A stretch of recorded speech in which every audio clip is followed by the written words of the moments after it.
नमस्कार, DV live में आप सभी का बहुत बहुत स्वागत है। मैं हूं आपके साथ अंशिता। और जिस तरह से देखा जा रहा है पूरे देश में इस वक्त सिर्फ एक ही सवाल है और वो ये कि अमित शाह कहां गायब हैं। विपक्ष की तरफ से जबरदस्त दबाव बनाया जा रहा है। हर दिन संसद परिसर में प्रदर्शन हो रहा है, बड़े बड़े पोस्टर्स विपक्ष के हाथ में हैं। पूरा इंडिया गठबंधन एक साथ होकर सिर्फ एक ही मांग कर रहा है कि अमित शाह सदन में आए, जवाब दें कि आखिर छात्रों के ऊपर लाठी डंडे क्यों बरसाए गए, पैलेट गन का इस्तेमाल क्यों हुआ और किसके आदेश पर हुआ। और जब विपक्ष को इन सवालों का जवाब नहीं मिल रहा है, लगातार संसद के अंदर जो है बीजेपी के ही सांसद हंगामा कर रहे हैं और उस हंगामे का असर यह हो रहा है कि कार्यवाही को स्थगित कर दिया जा रहा है। और तब भी जब विपक्ष के सवालों का जवाब देने से सरकार जिस तरह से बच रही है, उसके बाद लगातार विपक्ष अब नए नए तरीके से सरकार को घेर रहा है, सब दबाव बना रहा है। और उसी कड़ी में राहुल गांधी ने जहां पहले ट्वीट के जरिए अमित शाह पर निशाना साधा था, ठीक एक दिन पहले उन्होंने ट्वीट किया था और अमित शाह को साफ साफ चेतावनी दी थी कि आप ये सोच रहे हैं कि आप चुप रहेंगे और विपक्ष की आवाज को दबा लेंगे तो ऐसा नहीं हो पाएगा, आपको आज नहीं तो कल जवाब देना ही होगा।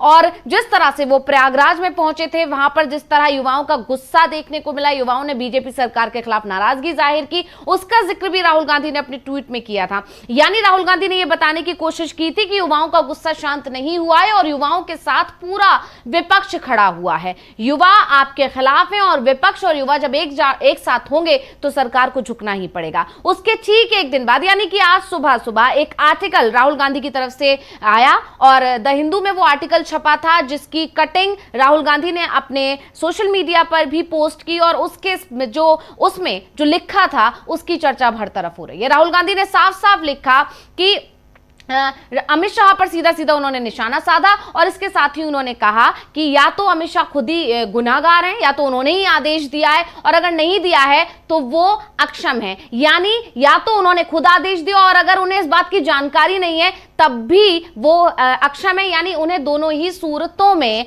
अपने पद से इस्तीफा दे देना चाहिए, वो इस पद पर बने रहने लायक नहीं है। वहीं दूसरी तरफ पप्पू यादव और तमाम विपक्षी सांसदों की तरफ से बाकायदा प्रेस कॉन्फ्रेंस करके विपक्ष की तरफ से निशाना साधा गया, सरकार पर दबाव बनाया गया। संसद परिसर के अंदर लगातार प्रदर्शन हो ही रहा है। मल्लिकार्जुन खड़गे का साफ साफ कहना है कि आप जनता का अपमान कर रहे हैं, जनता ने आपको इसलिए चुना है कि आप उनके सवालों का जवाब दे, सदन में आए, सदन की कार्यवाही में शामिल हो, लेकिन आप ऐसा नहीं कर रहे हैं और क्योंकि आप ऐसा नहीं कर रहे हैं तो आपको इस्तीफा दे देना चाहिए। यानी अब जोरों से एक बार फिर मोदी और अमित शाह दोनों के इस्तीफे की मांग तेज हो गई है और जब इस मांग ने जोर पकड़ा है तो आखिरकार अब सरकार विपक्ष के दबाव में दिखाई दे रही है। अमित शाह जो अभी तक गायब थे, अब अभी भी अमित शाह का तो बयान नहीं आया है, लेकिन हाँ, किरण रिजिजू ने यह बयान जरूर दे दिया है कि इस मुद्दे पर चर्चा भी होगी, अमित शाह जवाब भी देंगे। यानी जो अमित शाह अभी तक कुछ भी बोलने को तैयार नहीं थे, जो सरकार यह मानने को तैयार नहीं थी कि छात्रों पर पैलेट गन का इस्तेमाल हुआ। आपको याद होगा केंद्रीय मंत्री जितेंद्र सिंह भी इस मुद्दे पर घिरे थे,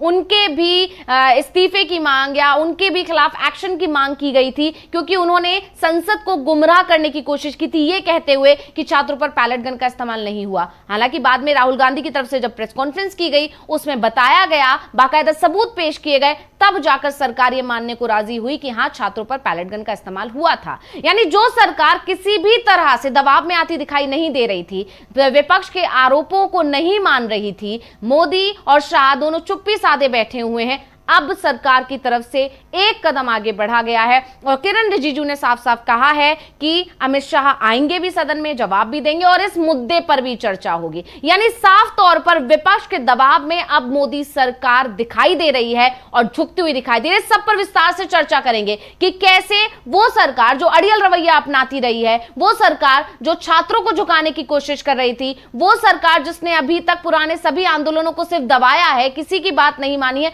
वो सरकार अब झुकती हुई कैसे दिख रही, कैसे विपक्ष के दबाव में दिखाई दे रही है। ये वही सरकार है जब विपक्ष अपना विरोध जताता रहता है और सरकार जो है सारे बिल पास पे पास कराती रह जा रही थी। ये वही सरकार है जो विपक्ष को वॉकआउट करने पर मजबूर कर रही थी, लेकिन अपनी अड़ियल रवैया अपनाई हुई थी, अपनी मनमानी करते दिखाई दे रही थी। लेकिन आज तस्वीर बदलती हुई दिख रही है और इन सब पर विस्तार से चर्चा करेंगे। हमारे साथ मौजूद हैं प्रोफेसर अखिल स्वामी जी। आपका बहुत बहुत स्वागत करती हूँ इस कार्यक्रम में स्वामी जी।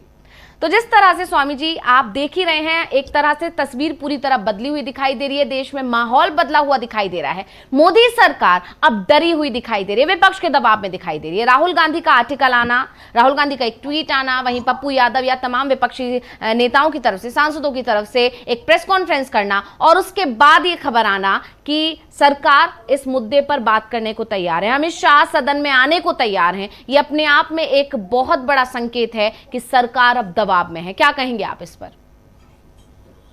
देखिए, पहली बात तो अंशिता यह है, अगर होम मिनिस्टर आके पार्लियामेंट में जवाब देंगे, कोई एहसान नहीं करेंगे, ये उनका कर्तव्य है, उनको चुना ही इसलिए गया है, वो गृह मंत्री बने ही हैं। ऐसे कोई आदमी अगर मंत्री बनता है, उसका काम ही होता है विपक्ष की बात का और जनता के प्रश्नों का जवाब देना, तो कोई एहसान हमारे पे नहीं कर रहे हैं, नंबर एक। नंबर दो, बिहार आज जो आपने देखा, जो एक प्रेस कॉन्फ्रेंस हुई कांग्रेस की जी, जिसके अंदर बिहार के ऑब्जर्वर भी थे, जहां पे दिग्विजय सिंह के पुत्र जो विधायक हैं वो भी थे, और दिलीप सिंह भूरिया के बेटे जो विधायक हैं, आदिवासी नेता हैं, वो भी थे जी, और यूथ कांग्रेस है एनसीआई के अध्यक्ष भी थे जी।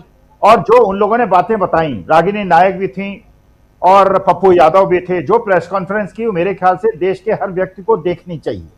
उस प्रेस कॉन्फ्रेंस में जिस प्रकार की कानूनिक और दारुण कथाएं बच्चों की बताई गई, भाई चलिए हम तो जंतर मंतर की बात कर रहे हैं जहां पे पैलेट गन चली, भाई बिहार के अंदर तो AK-47 चली। अच्छा, ये भी उन लोगों ने बताया वहां प्रेस कॉन्फ्रेंस में बताया, जब पुलिस ये मेडिकल जांच हुई तो पता चला जो गोली लगी है 2 लोगों को कंधे पे, और एक लड़का तो ऐसा पता जो आदिवासी लड़का है, आदिवासी बच्चा है, अग्निवीर में उसने मेडिकल भी क्लियर कर लिया है जी, उसको केवल ज्वाइन करना था और उसके घुटने तोड़ दिए गए, अब उसका घुटना बेकार हो गया, वो ज्वाइन नहीं कर सकता नौकरी। तो वहां पे ये पता चला कि जो गोलियां लगी हैं लोगों के, एक के कंधे में लगी है, एक के पैर बिल्कुल वो कर दिए हैं, वो गोलियां चली हैं पिस्टल से। पिस्टल किसने चलाई, ये प्रेस कॉन्फ्रेंस में बताया गया। प्रेस कॉन्फ्रेंस में बताया गया रात को 12 बजे घर में जाके बच्चों को प्रताड़ित करके उनसे माफी मंगवाई गई। उनके मां बाप से कहा गया कि अगली बार अगर तुम्हारा बेटा या बेटी सरकार के विरोध कोई कार्रवाई करते दिखाई पड़ा तो इनको हम बर्बाद कर देंगे, इनका जीवन बर्बाद कर देंगे, ये प्रेस कॉन्फ्रेंस में कहा गया। एक एक बच्चे की बात, और ये भी उन्होंने कहा, कांग्रेस के प्रतिनिधियों ने भी कहा कि हम बिल्कुल बच्चों के बीच में और सरकार की जो गुंडाई है इसके बीच में खड़े हुए हैं जी। आपने देखा किस प्रकार से इन लोगों ने एक रणनीति बनाई थी, भारतीय जनता पार्टी वालों ने। जब अमित शाह साहब को पार्लियामेंट में भाषण देना था, उसी समय झारखंड के अंदर इन लोगों ने कॉल दे दी कि हम विधानसभा के अंदर मार्च करेंगे जी।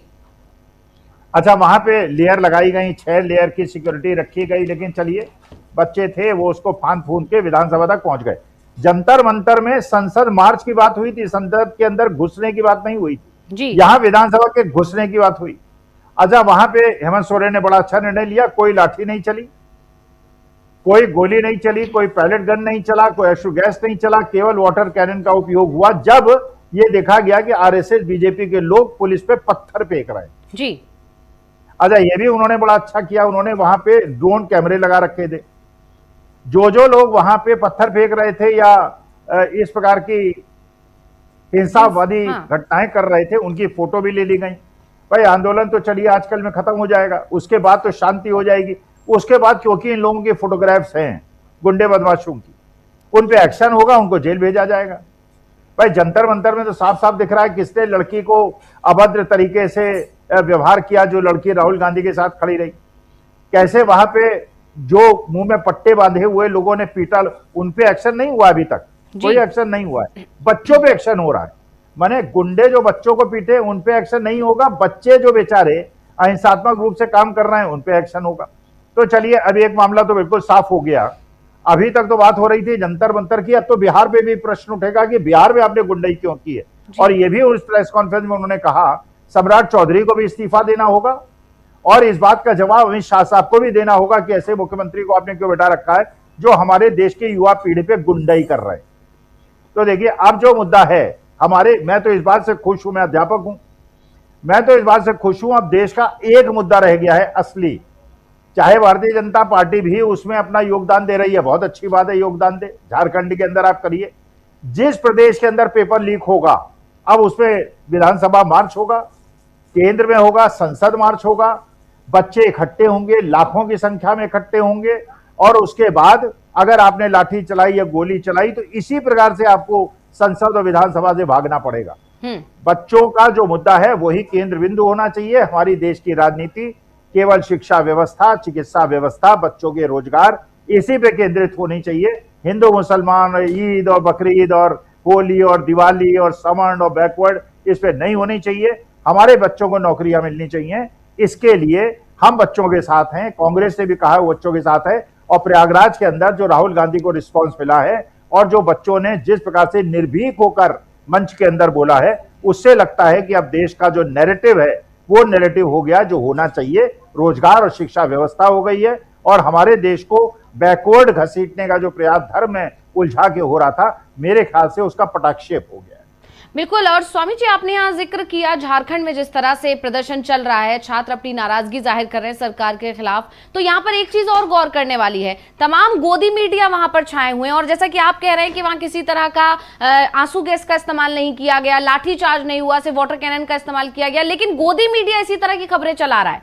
ये देखने वाली बात है। मतलब वही गोदी मीडिया जो जंतर मंतर से पूरी तरह गायब था, वहां पर छात्रों को बता रहा था कि इनकी तरफ से हिंसा की गई, लेकिन इधर जब झारखंड की बात हो रही है तो पूरी तरह से सरकार पर हमलावर दिखाई दे रहा है गोदी मीडिया। ये भी गौर करने वाली बात है यहाँ पर स्वामी जी। भाई, एक जो आरएसएस के प्रचारक थे जिन्होंने ये कहा था कि अगर मैं जंतर मंतर पे इंचार्ज होता तो एक बार चेतावनी देता, फिर गोली चला देता, मरते मरते जो मरते उनके परिवारजन उठा के ले जाते, उनको केरला के अंदर अरेस्ट कर लिया गया है जी। ये भी खबर मिली है। अब ये मैं पुष्टि नहीं कर रहा हूं, मैंने सोशल मीडिया पे देखी है। I don't know whether it is correct और नॉट। एक बहुत बड़े गोदी पत्रकार को भी अरेस्ट कर लिया गया है जो वहां पे गलतफहमियां पैदा कर रहे थे।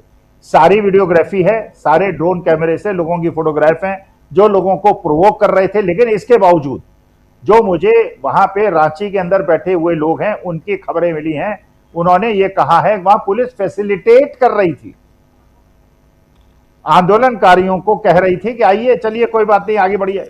बल प्रयोग नहीं हो रहा था जैसा जंतर मंतर पे हुआ, जैसे बिहार के अंदर हुआ और AK-47 चली और पिस्टल चली और लोगों की आंखें फोड़ी गई, वैसा नहीं। एक घाव दिखा दीजिए किसी का। इन लोगों ने, गुंडों ने क्या किया वहां पे, जो ये चाहते थे कि झारखंड के अंदर पुलिस को अत्याचार कर दे जिससे जंतर मंतर को नेग्लिफाई कर दें झारखंड से। नेहा बोरा वहां गई थी आंदोलन के समर्थन में, बिल्कुल, और एक आरएसएस के गुंडे ने उसी पे शाही फेंक दी। बिल्कुल, अरे वो तो आंदोलन के समर्थन में गई थी जी। NSUI के लोग आंदोलन के समर्थन में थे। और ये भी आपने देखा होगा जितने भी जो महतो जी हैं जो वहां भुगड़ताल में बैठे हुए हैं, उनके भी हाथ में शिबू सोरेन की फोटो है। इसका माने जो विरोध है वो परीक्षा लीक पे है, सरकार के खिलाफ नहीं है, शिबू सोरेन पे नहीं है, क्योंकि शिबू सोरेन वहां के बिल्कुल गुरु माने जाते हैं झारखंड के। तो देखिए अब ये मुद्दा हो गया है कि ये बात तो अब आपको जवाब देना होगा, तो बिहार का भी जवाब देना होगा। AK-47 कैसे चली, और जो AK-47 चलाने वाला आदमी था उसको सस्पेंड कर दिया, जिसने पिस्टल चलाई थी उसको दंड कब मिलेगा, उसको जेल कब मिलेगी। तो देखिए अभी अमित शाह साहब को बोलने दीजिए। अमित शाह साहब जैसे पहले कहा था कि रिजिजू जी ने, जब वो बोलेंगे तो विपक्षियों के मुंह बंद हो जाएंगे। अब गाली गलौज करेंगे, मारेंगे पीटेंगे, वो तो मुझे नहीं पता। ऐसे मुंह कैसे बंद हो जाएगा लोकतंत्र के अंदर? हमारा लोकतंत्र में संवैधानिक अधिकार है, हम प्रश्न पूछेंगे। बिल्कुल, किरण रिजिजू का बयान भी काफी आश्चर्यजनक है कि किस तरह से वो कह रहे हैं कि अमित शाह बोलेंगे तो सही लेकिन आप शांति से सुनिएगा। ये क्या तरीका है बात करने का? मतलब किस तरह से आप कह रहे हैं? कोई, बिल्कुल आपने शुरुआत में जिस तरह स्वामी जी कहा कि कोई एहसान थोड़ी ना कर रहे हैं। गृह मंत्री का काम है कि अगर उनसे कोई सवाल पूछा जा रहा है और क्योंकि वो उन्हीं के कार्यक्षेत्र से जुड़ा हुआ है, क्योंकि दिल्ली पुलिस उन्हीं के अंतर्गत आती है, तो ऐसे में जवाबदेही भी उनकी बनती है कि दिल्ली पुलिस को आदेश किसने दिया। अगर आदेश अमित शाह ने दिया तब भी उसकी माफी उनको मांगनी चाहिए, क्योंकि छात्र शांतिपूर्ण तरीके से प्रदर्शन कर रहे थे। और अगर अमित शाह को इस मामले में जानकारी ही नहीं थी कि दिल्ली पुलिस ने इस तरह की कार्रवाई कर दी या दिल्ली पुलिस ने क्या अपनी मनमानी की, तो ऐसे में भी अमित शाह गिरते हैं कि उनकी अपनी दिल्ली पुलिस पर इतनी पकड़ ही नहीं है कि लोग अपनी मनमानी कर रहे हैं। तो इस आधार पर भी अमित शाह पर ही सवाल उठते हैं। तो इसकी जवाबदेही उनकी ही बनती है, जवाब उनको ही देना बनता है। सवाल तो ये है, बल्कि उनको इस बात की क्षमा मांगनी चाहिए कि वो इतनी देरी से जवाब दे रहे हैं। यानी विपक्ष को इतने दिन दिन तक प्रदर्शन करना पड़ा, तब जाकर ये खबर आई है कि वो आएंगे, लेकिन कब आएंगे ये अभी भी साफ नहीं है। मात्र 4 दिन रह गए हैं इस सत्र को खत्म होने में, मतलब अब तो 3 ही रह गए हैं, आज का दिन भी खत्म ही हो चुका है। स्वामी जी भाई देखिए, सीधी बात है, अगर वो पार्लियामेंट में बोले और ये बातें करें, हिंदू मुसलमान की करें, पाकिस्तान की करें, ईद की बकरीद की करें, इधर उधर की बातें करें, मंदिर मस्जिद की बात करें, तो मानी बात है कि विपक्ष हल्ला मचाएगा। भाई हम तो ये जानना चाहते हैं कि जंतर मंतर के अंदर जो पैलेट गन चली वो किसके आदेश पे चली जी। आपके आदेश पे चली, आपके आदेश पे नहीं चली? ये बताइए। जिन लोगों ने वहां पट्टे बांध बांध के बच्चों पे लाठियां चलाई और कीलें गड़ी हुई लाठियों से पीटा और करंट लगाया बच्चों को, वो कौन लोग थे? क्या उनको आइडेंटिफाई किया गया? क्या वो पुलिस वाले थे? क्या उनको दंडित किया गया? अगर पुलिस वाले नहीं थे, अगर गुंडे थे, तो उनको जेल के अंदर क्यों नहीं भेजा गया जी। हम ये जानना चाहते हैं आपसे, और इसके प्रश्नों का जवाब आपको देना होगा। अब आप प्रश्नों का जवाब न देके अगर घुमाने की कोशिश करेंगे, मानी वादे पार्लियामेंट के अंदर व्यवधान होगा। आपको ये भी बताना होगा कि अगर बच्चे अपना हक मांग रहे हैं, जो आपके आरएसएस प्रमुख कह रहे हैं कि वो ठीक बात कह रहे हैं, अगर वो ठीक बात कह रहे हैं, आरएसएस प्रमुख कह रहे हैं, जो आपकी पितृ संस्था है, तो आप इन बच्चों को पहले आपने आतंकवादी बताने की कोशिश क्यों की? आपने आज स्विगी जोमेटो वालों का, और आपको पता होगा रांची के अंदर स्विगी जोमेटो वाले खाना नहीं पहुंचा रहे हैं जी। आसपास के मोहल्ले वाले खाना पहुंचा रहे हैं। वहां पे आदिवासी जो केंद्र है वो लोग खाना पहुंचा रहे हैं। वहां पे किसी प्रकार की रोक टोक नहीं रखी गई है, जैसी रोक टोक यहाँ जंतर मंतर में बच्चों को भूखा मारने का षड्यंत्र रचा गया था। 3-4 किलोमीटर तक खाने की दुकानें बंद कर दी गई थी, इंटरनेट बंद कर दिया गया था, और वहां पे बल्कि पुलिस वाले जो है रांची के अंदर टेंट अगर गिर जाता है, टेंट को बनाने में मदद कर रहे हैं, बच्चों की मदद कर रहे हैं पुलिस वाले। लेकिन कुछ शरारती तत्व हैं, वो बदमाशी कर रहे हैं, उनको खैर आइडेंटिफाई कर लिया गया है। मुझे वहां के पुलिस स्रोतों से पता चल गया है 15-20 दिन में अरेस्ट होने शुरू हो जाएंगे, और विद प्रूफ उनको पुलिस के और कोर्ट में पेश किया जाएगा कि देखिए ये पत्थर फेंक रहे हैं, और यहाँ जैसे जंतर मंतर में पत्थर फेंकने वालों को रोका जा रहा है, बचाया जा रहा है, और वहां पे पुलिस ने ही ट्रक लाके खड़ी कर दी थी जिससे यूथ कांग्रेस को बदनाम किया जा सके। ऐसा रांची में नहीं हो रहा है। तो अब 2 मॉडल हमारे सामने आ गए, और तीसरा मॉडल अब बिहार का आ गया है, जहां ये गुंडागर्दी की है पुलिस ने। तो वहां भी सम्राट चौधरी को और इस्तीफा भी देना चाहिए, और आगे से ये कसम खानी चाहिए हमारे देश के युवाओं पे, कुछ भी वो करें, अगर अहिंसात्मक आंदोलन कर रहे हैं तो उसको झेलने की ताकत रखिए, और उस पे इस प्रकार का बर्बर व्यवहार अगर आप करेंगे, हम आपको सत्ता से हटा देंगे।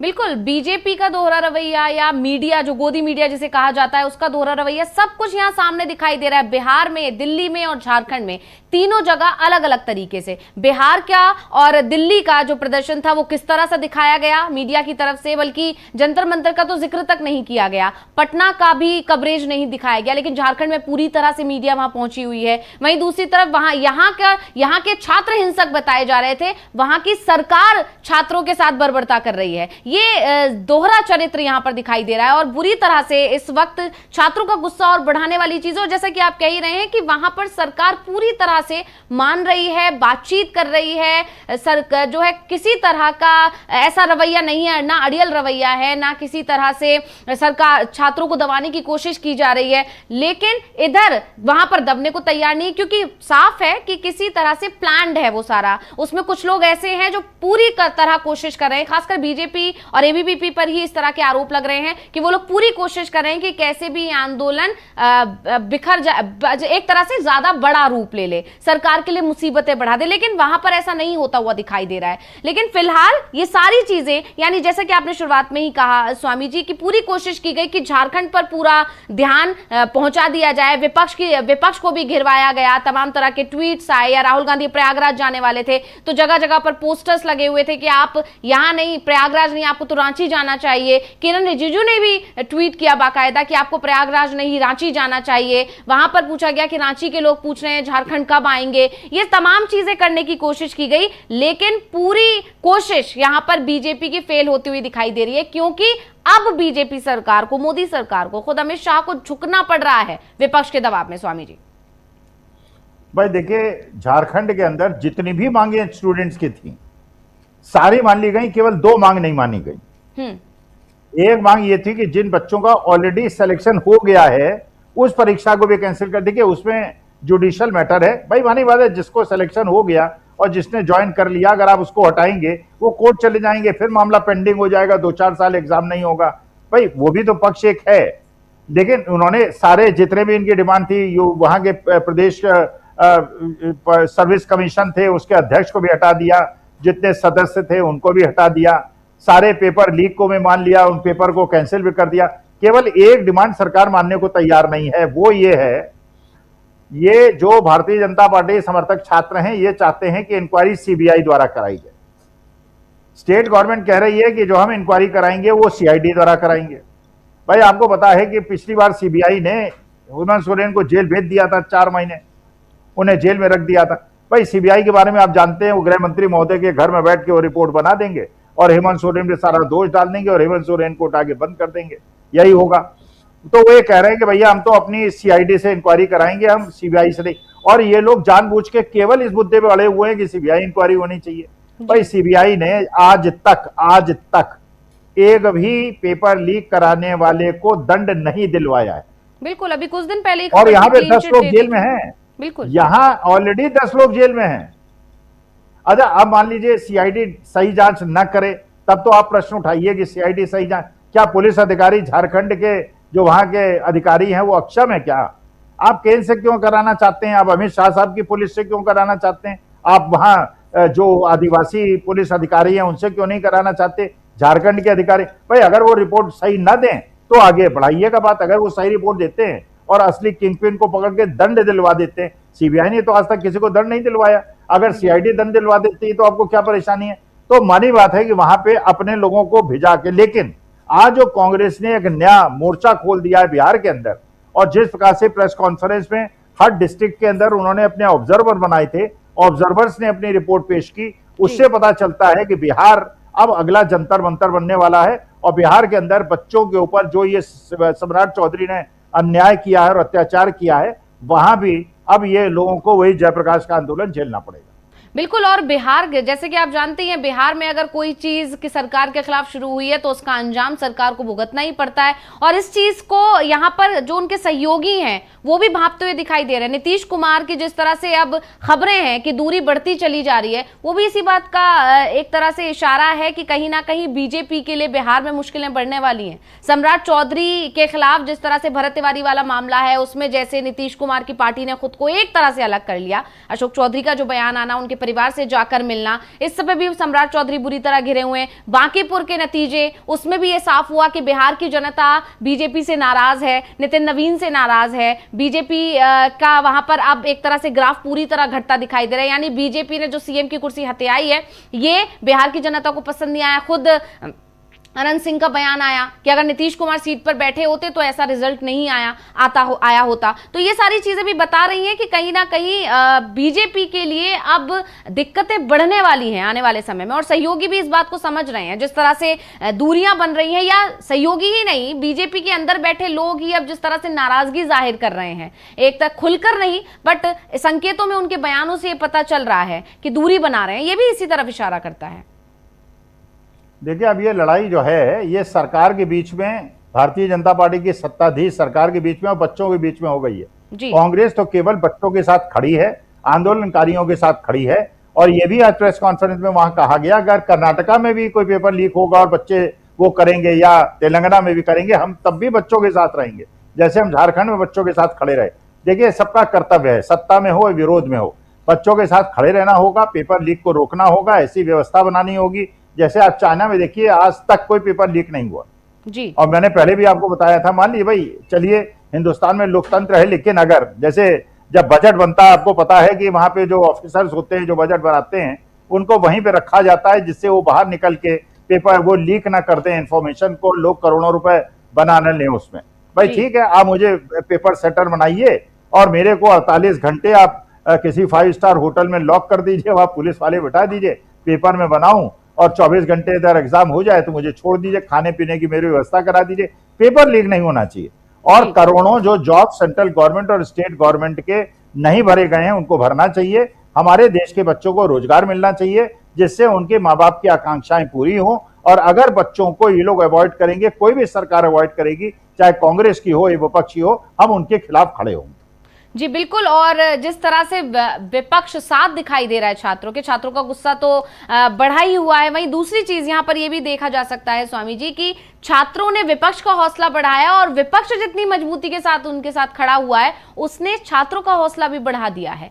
वो मुखरता दिखाई दे रही है। राहुल गांधी जब प्रयागराज पहुंचे तो योगी सरकार के खिलाफ नाराजगी जाहिर की मंच पर आकर छात्रों ने, ये बड़ी बात है। यही हाल कोटा में देखने को मिला। राजस्थान में भी बीजेपी की सरकार, उत्तराखंड में भी बीजेपी की सरकार, यूपी में भी योगी बीजेपी की सरकार। तो यहां पर यह साफ है कि अब बीजेपी सरकार के खिलाफ जो नाराजगी है वो खुलकर सामने आ रही है। और प्रेस कॉन्फ्रेंस जो आज की गई कांग्रेस की तरफ से, उसमें भी इस बात का जिक्र किया गया है कि अब लोग जो गुस्सा था, उनका जो डर था, वो अब खुलकर सामने आ रहा है। लोग जो इतने दिनों से जो दबाकर बैठे थे वो नाराजगी वो खुलकर दिखाई दे रही है। भाई देखिए, राहुल गांधी ने प्रयागराज के अंदर खुद केवल 20 मिनट बोले वो जी, और 40 मिनट उन्होंने बच्चों को दिया जी। और किस तरह बच्चों को प्रोत्साहित किया कि भाई जब मैं पहली बार मैं भी बोलने खड़ा हुआ था, मैं भी नर्वस हुआ था, नर्वस मत हो। उनके कंधे पे हाथ रखा, उनसे हाथ मिलाया। आपने ये भी देखा कि जब राहुल गांधी ने दिल्ली के अंदर ये नेहा बोरा को बुलाया था जी, या रिया अहीर को बुलाया था, उनको भी मंच दिया था। आप कल्पना कर सकती हैं मोदी जी कभी किसी बच्चे को या श्रमिक लीडर को मंच देंगे? वो तो अकेले आते हैं, अकेले जाते हैं। पूरे मंच पे कोई मंत्री भी नहीं दिखाई पड़ता, कोई नहीं दिखाई पड़ता, केवल मोदी जी दिखाई पड़ते हैं। या राहुल गांधी मंच देते हैं बच्चों को।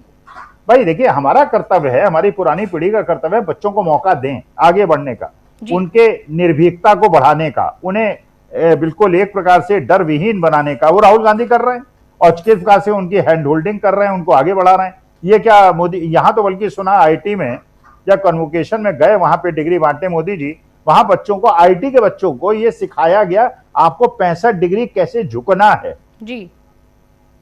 और आपने ये भी देखा, एक नई चीज होगा हिंदुस्तान में जो शायद कभी नहीं हुई आज तक। चीफ जस्टिस ऑफ इंडिया को पहले तो Tata institute of social study TISS में वहां के छात्रों ने कहा इनके यहां से डिग्री नहीं लेंगे जी। अब एक और दूसरे लॉ यूनिवर्सिटी वालों ने कह दिया उनके यहां से डिग्री नहीं लेंगे। इसका मतलब यह है कि हमारे देश की न्यायपालिका, जिसको सब भगवान की तरह पूछते हैं और चीफ जस्टिस ऑफ इंडिया को भगवान, उसकी भी इन लोगों ने क्रेडिबिलिटी इतनी गिरा दी है। अब बताइए क्रेडिबिलिटी कैसे नहीं गिरेगी? ये महुआ मोइत्रा गई सुप्रीम कोर्ट की, साहब हमारे ऊपर अंडे फेंके जा रहे हैं। तो एक जस्टिस साहब ने कहा अंडे फेंके जा रहे हैं ना, गोली तो नहीं मारी जा रही, स्वतंत्रता में तो गोली चली थी, अंडे से क्या परेशानी है? अरे यार कमाल हो गया।